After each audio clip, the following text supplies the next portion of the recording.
ॐ श्री गणेशाय नमः।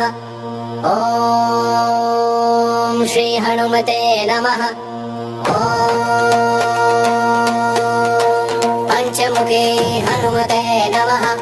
पंचवक्त्रं महाभीमं त्रिनेत्रं च महाबलं सिंहिका गर्भसम्भूतं हनुमन्तं नमाम्यहम्।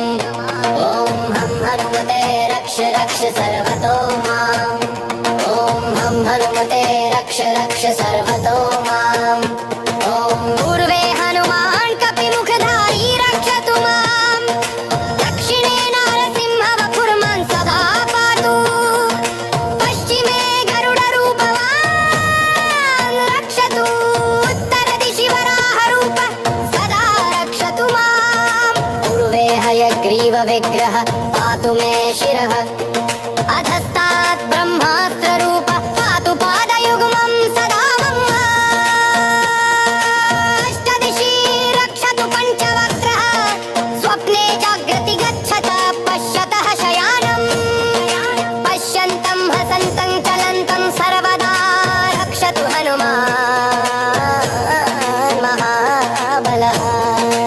ॐ अञ्जनीसुताय महाबलाय रामदूताय नमः। ॐ किलकिलाय वीराय विक्रान्ताय नमो नमः।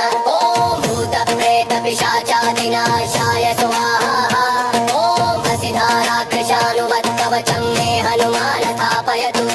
रामभक्ताय रामदूताय हनुमते नमः। सर्वशत्रुनिवारणाय कवचं पठेत्। रक्षां कुरु महाबाहो त्राहि त्राहि नमोऽस्तु ते।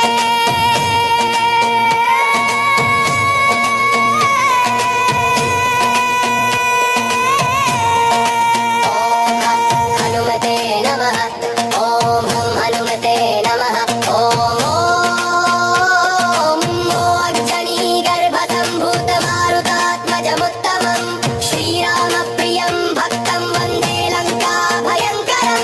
पञ्चमुखं दरं देवं हनुमन्तं नमाम्यहम्। पूर्वं तु वानरं वक्त्रं कोटिसूर्यतं प्रभं। दक्षिणे नारसिंहं च भयनाशं सदा स्मरे।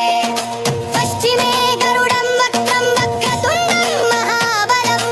उत्तरं तु वराहं च कामरूपं महाबलम्। ऊर्ध्वं हयग्रीवमुखं शङ्खचक्रगदाधरम्। एवं पञ्चमुखं रूपं हनुमन्तं महाबलं। यो स्मरेत् प्रातरुत्थाय सर्वशत्रुभयं हरेत्। नाशयेत् दुःस्वप्नं शुभं दुष्टग्रहसमुद्भवम्। अभिचाराणि सर्वाणि मन्त्रतन्त्राणि भूत